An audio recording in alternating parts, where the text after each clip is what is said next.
c'est comment toi tu vas trouver une stabilité interne. J'en parlais en début de vidéo avec notamment des techniques comme celles que propose le yoga, puisque je suis professeure de yoga, et comment tu vas pouvoir surfer sur la vague en fait, puisqu'ici on voit bien la vague qui est représentée dans Roue de Fortune et qui représente l'existence qui est mouvante, qui est transformation et qui est instable.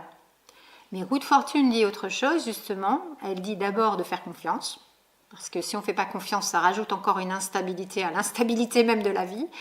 Et justement de revenir à ton centre. Ici, on a la roue. Donc, je te rappelle que j'écris aussi beaucoup d'articles dans mon blog, passion-tarot.com, et que j'ai écrit en début d'année un article sur le symbole de la roue, car 2026 est une année par définition déstabilisante, puisque 2026, quand on additionne les chiffres de l'année, ça donne 10, et c'est Roue de Fortune.